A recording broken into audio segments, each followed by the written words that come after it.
Good morning, good morning, good morning. Guten Morgen, guten Morgen, guten Morgen. All the way from Sao Paulo to wherever in the world you are. Aus Sao Paulo, an den Ort, an dem du gerade bist. Do you remember when Peter, how he started the letter? Erinnerst du dich, wie Petrus diesen Brief begonnen hat? The chosen ones who are spread all over the world. Die Auserwählten, die über die ganze Welt verstreut sind. I think we could start our devotions like this too. Ich denke, wir könnten unsere Andachten auch so beginnen. Because our devotionals could spread all over the world. Denn unsere Andachten werden in der ganzen Welt verbreitet. So, fix your heart on heaven. Richte also dein Herz auf den Himmel. And get ready for action. Und mach dich bereit zum Handeln. You know, when I was young, there was a saying that was very common in the churches. Als ich jung war, sagte man einen Satz, der in den Gemeinden sehr verbreitet war, That I never liked. den ich nie mochte. And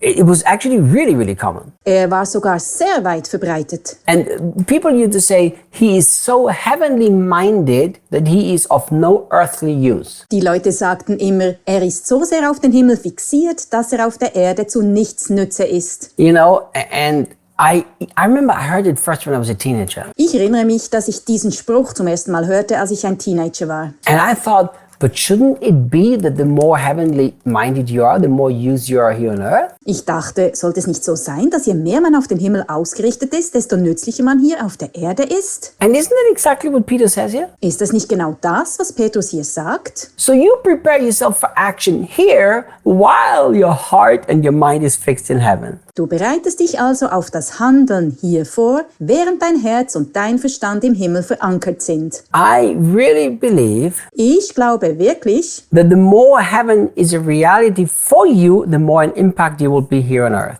je mehr der Himmel für dich Realität ist, desto mehr Auswirkung wirst du hier auf der Erde haben. Because now you want to bring that beautiful reality down to the people around you whom you love. Denn dann willst du diese wunderbare Realität zu den Menschen um dich herum bringen, die du liebst. So look what it says. Schau mal, was er in Vers 14 sagt. As God's obedient children, Als Gottes gehorsame Kinder, now comes something very serious. Jetzt kommt etwas sehr Ernstes. Never again shape your lives by the desires that you followed when you didn't know better. Sollt ihr euer Leben nie wieder nach den Wünschen gestalten, denen ihr gefolgt seid, als ihr es nicht besser wusstet. I mean, this is clear and black and white. Ich meine, das ist klar und schwarz auf weiß. In simple words, there is no way that you can still live with the same desires after you become a Christian that you had before you were a Christian. In einfachen Worten, nachdem du Christ geworden bist, kannst du auf keinen Fall nach denselben Wünschen leben, die du hattest, bevor du Christ wurdest. You know, it makes no sense to me how people accept Jesus in their lives and their desires don't change. Es macht für mich keinen Sinn, wenn Menschen Jesus in ihrem Leben annehmen und ihr Verlangen, ihre Wünsche sich nicht ändern. What's even sadder Noch trauriger ist es, is that when they now add Jesus to their lives wenn sie jetzt Jesus ihrem Leben hinzufügen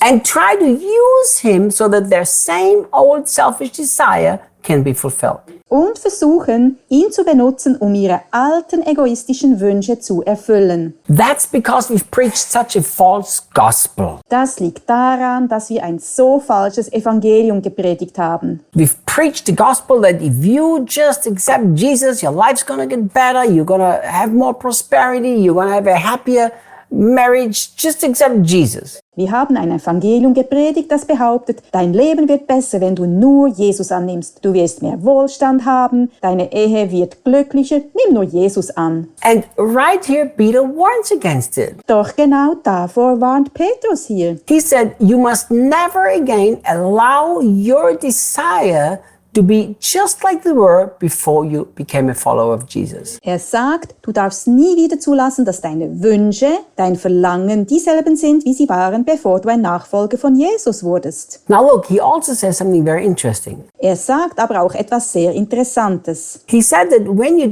followed these desires, you didn't know better. Er sagt, dass du es nicht besser wusstest, als du diesen Wünschen gefolgt bist. You know, it's strange to me when Christians are so shocked when sinners sin. Ich finde finde es seltsam, wenn Christen so schockiert sind, wenn Sünder sündigen. Did you hear what this government official did? He's so corrupt. Hast du gehört, was dieser Regierungsbeamte getan hat? Er ist so korrupt. Well, sinners sin. Sünder sündigen nun mal. It's like, there are nicer sinners and there are not so nice sinners, but sinners are sinners. Es gibt nettere Sünder und weniger nette Sünder, aber Sünder sind Sünder. We need to stop putting expectation, hope in sinners to do good things. Wir müssen aufhören, von Sündern zu erwarten, dass sie gute Dinge tun. They don't know better. Die wissen es ja nicht besser. Peter makes it very clear. Before you became a Christian, you didn't know better. You followed the course of this world. Petrus macht es sehr deutlich. Bevor du Christ wurdest, wusstest du es nicht besser und bist dem Lauf dieser Welt gefolgt. And the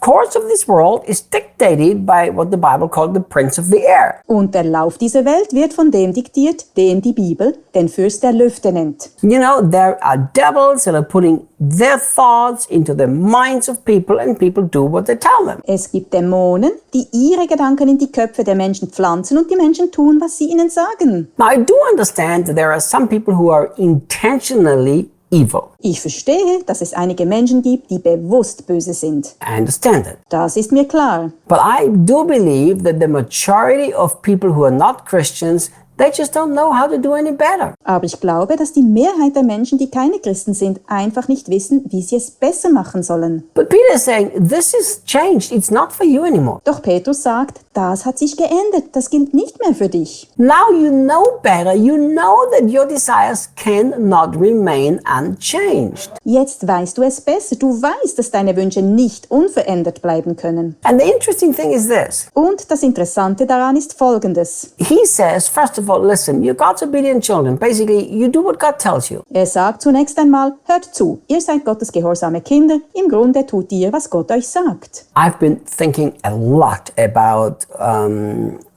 freedom and right. Ich habe viel über Freiheit und Recht nachgedacht. A Christian has the freedom to sin, but he does not have the right to sin. Ein Christ hat die Freiheit zu sündigen, aber er hat nicht das Recht zu sündigen. A Christian has the freedom to disobey God because God doesn't control and manipulate him, but he doesn't have that right. Ein Christ hat die Freiheit, Gott ungehorsam zu sein, weil Gott ihn nicht kontrolliert und manipuliert, aber er hat nicht das Recht dazu. So Peter is saying, because you have become obedient children, you can't shape your lives by the same desires. Petrus sagt, weil ihr gehorsame Kinder geworden seid, könnt ihr euer Leben nicht nach denselben Wünschen gestalten. Do you know what I think is a very, very interesting thing? Ich finde es äußerst interessant, worüber er hier spricht. That what he's talking here is a choice that we make. Er spricht hier von einer Entscheidung, die du triffst. Because you choose if you shape your life around certain desires or not. Denn du entscheidest, ob du dein Leben nach bestimmten Wünschen gestaltest oder nicht. Are your desires sin? Sind deine Wünsche Sünde? No. Nein. Even, now, you might not disagree and that's fine. Selbst, du bist da vielleicht anderer Meinung und das ist auch okay. Even sinful desires are not sin. Selbst sündige Wünsche sind keine Sünde. Shaping your life around the sinful desires is sin. Dein Leben nach sündigen Wünschen zu gestalten ist Sünde. And that's what Peter's telling us. Genau das sagt uns Petrus. He said, listen, don't shape your life around those desires. Er sagt, hör zu, richte dein Leben nicht nach diesen Wünschen aus. So, do you desire to be rich? Willst du also reich sein? Well, don't shape your life around that. Richte dein Leben nicht danach aus. Trust God to take good care of you. Vertraue darauf, dass Gott für dich sorgen wird. So we have to make a conscious choice that we do not shape our life around the same desires that we had before Jesus came into our lives. Wir müssen uns also bewusst dafür entscheiden, dass wir unser Leben nicht nach den gleichen Wünschen gestalten, die wir hatten, bevor Jesus in unser Leben kam. I could talk a lot about that. Darüber könnte ich noch lange reden. Always sad when Christians live by the same desires than the world does. Es ist immer traurig, wenn Christen genauso leben, wie es die Welt tut. See you tomorrow. Bis morgen.